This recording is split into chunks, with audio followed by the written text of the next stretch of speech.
Starmer getting called, I mean, I'm going to have to use the word here, forgive me, Father, for the profanity. This is 7,000 England fans calling Keir Starmer a bearing in mind in my country that's not considered that rude. Last night, an anatomical word, which I can't use on Sunday morning. I can't use it. I can't say it. I can't look at it. I can't smell it. I can't touch it. I can't do a drawing of it. In a country where politicians rehearse every line and the media sanitizes every controversy, football stadiums remain the last unfiltered arena, where the truth can't be silenced. So when thousands of fans erupt with chants calling Keir Starmer the C-word, it's not just a cheap insult, it's working-class democracy breaking through the noise.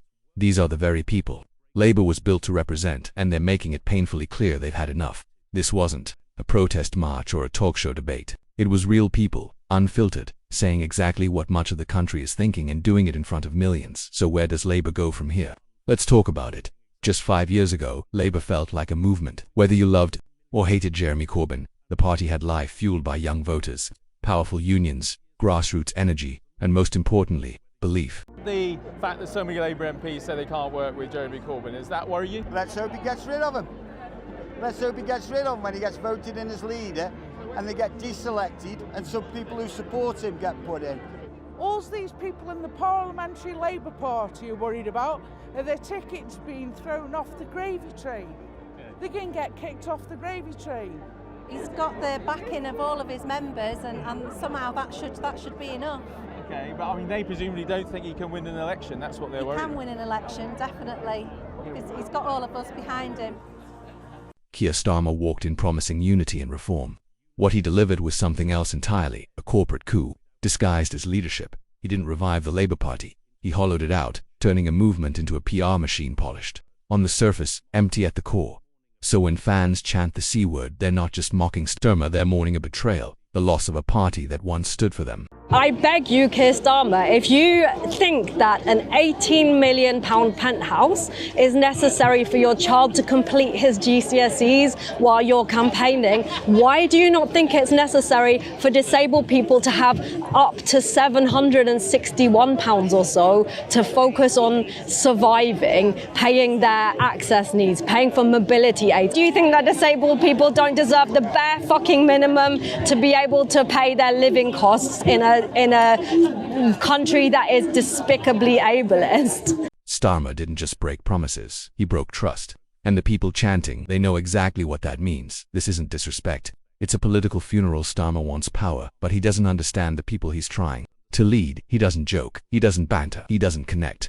Watching him interact with working-class voters is like watching a banker try to dance at carnival. Awkward, forced, and deeply out of place. He speaks in boardroom language, while the country's talking over pints at the pub. I'd like to take you down to the pub, but of course you're going to close them early. This is nonsense. You told us on July the 4th you would tread lightly. We're going to have junk advert bans. I won't be able to smoke outside Twickenham. I know you don't, but you won't be able to smoke outside the Arsenal. And I can't even take you down the pub, or we have to leave early. So Keir. This is not government policy. I'm glad that you are the first to get this from me. This is not government policy. Right. We are not going to do. And still, he pretends he's one of us. But when football fans chant the C-word, they're not just being rude, they're sending a message. You don't belong here. Stop pretending you do. You can't fake relatability in the terraces. Don't lie. They'll call it out every time Starmer's leadership is cold, robotic, emotionally dead. No fire, no fight. Just focus group slogans about stability and seriousness.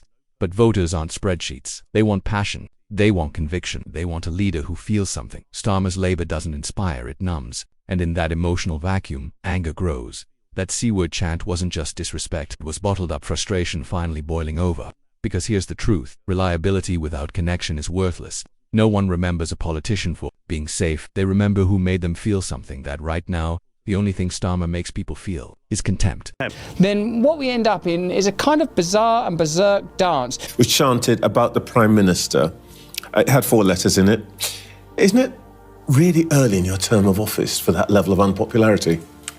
That there's an acceptance that at some point everyone's going to realise Keir Starmer is indeed a C-word, but it's a bit early in your term of office for whole stadiums full of people to start singing Keir Starmer is a C-word. I'm not a football follower. I only watch when the Brighton and Hove Albion are playing, and I don't think the fans of Brighton would use such words against about Keir. It's football. It's football chanting. It's part of the. Is it not part of the spirit of the game? Spirit of the game. It's really interesting and fascinating. I spent some time in the UK, and it's a divided country, like yours is too, I suppose, as evidenced by these riots. The UK is in serious and significant decline and disorientation. I don't think people even know where to direct their attention, let alone their optimism. Before we go any further, are you enjoying the video? If yes, please like, share, and subscribe to our channel for more fearless coverage of the political reality most media outlets refuse to show. Now, let's get back to it. The mainstream media tried to bury the moment, but the chant, it went viral. It hit TikTok, Instagram, and X faster than any Labour policy speech ever has. Because you can't suppress something that real Starmer's team is hoping silence will kill it. But they're wrong. Every attempt to erase it only amplifies it. Because when people realize the media won't report what they feel, they find their own channels. And now, those chants are echoing louder than any press conference. The C word wasn't a one-off insult. It was a warning shot, a symptom of something deeper. The total collapse of trust in the political class. People are crying out for change across the country. They think that the Tories have failed. They can see that most things are broken. They look at the Labour Party and see a changed party. And last night, people who hadn't voted Labour before went out and voted Labour. So I'm very pleased with both of those results. But there is more work to do. There's a long way to go. People look at Keir Starmer and see a man who says one thing, then does another. A politician who makes big promises, then blames circumstances when he breaks them. He claims to fight for workers, but backs anti-strike laws and the public. They're not stupid. They've seen it, they've clocked it, and they're done pretending. This isn't left versus right anymore. It's authenticity versus fakery, and he's firmly in the losing camp. Right now, the C-word chant is echoing from football stadiums to social media feeds. But what happens when it breaks out during a live debate? Starmer is comfortable behind a teleprompter. He thrives in controlled interviews, but he's never faced real, unscripted backlash in real time. And when it comes, he won't be ready. His entire strategy is built on dodging confrontation. But chants don't ask for permission. They don't book appointments, and the voters he's ignored for years. They might just return the favor publicly, loudly, and without a script. Thank you, Conference. True democracy is citizen-led. Politics needs an update. We demand a people's house. We demand a people's house. We are in crisis. We are in crisis. Our whole future is definite.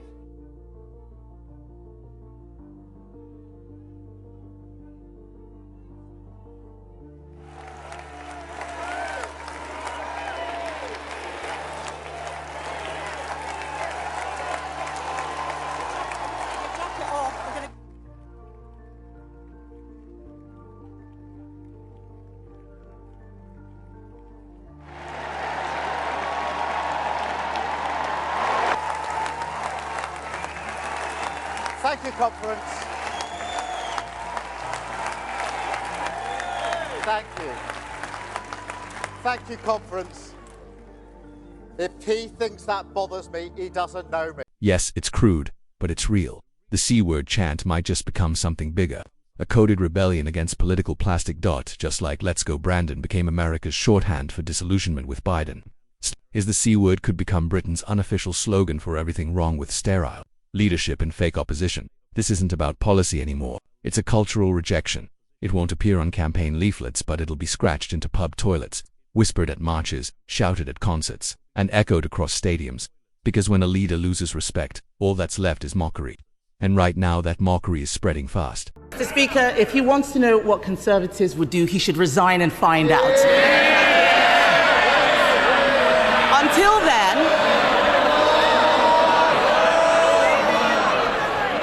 I'll decide when there's more. Mr. Speaker, until then, I'm the one asking the questions. There's a petition out there, 2 million people asking him to go. He's the one who doesn't know. He's the one who doesn't know how things work. It is not government that creates growth, Mr. Speaker. It is business. His employment secretary, I don't see her here, she wants more young people in work. But businesses say they are cutting jobs because of the Chancellor's budget. His Deputy Prime Minister, she is not here. Her employment rights bill will stop businesses hiring. That's what they say. The CBI The CBI said on Monday that the dots of the government's policy don't join up. They're right, aren't they? Mr. Speaker, on Monday she said that she wouldn't reverse the increase in national insurance. Yesterday, on their legacy legislation, their predecessor, they couldn't decide what their position was. Today, they've launched a policy commission asking other people to give them some ideas for government. And she talks about a petition. We had a massive petition on the 4th of July in this country. We spent years taking our party from a party of protest to a party of government. They're hurtling in the opposite direction. What a load of nonsense, Mr. Speaker. We had a It's not just that people are angry at Starmer, they're exhausted, worn down by the endless cycle of big promises and no delivery, of speeches filled with hope, followed by years of managed decline. He rose to power pretending to care, and then did nothing with it. Those football fans didn't plan a protest. They just reacted. Raw, real, unfiltered. Starmer as a C-word wasn't a scandal, it was a breaking point. It's what you say when someone's had too many chances, and blew every single one. This isn't outrage for clicks, it's burnout. It's what happens when a man keeps failing and still expects applause. The country is tired, and they're done being polite about it. So here's the real question. How many times does a leader have to fail before we stop calling it leadership? Let us know in the comments. And if Starmer can't inspire his MPs, his members, or even the people he claims to fight for, then who exactly is he leading? Want more videos like this? Then like, share, and subscribe for more raw, unfiltered coverage of British politics and the people fighting to take it back. Until next time, stay tuned.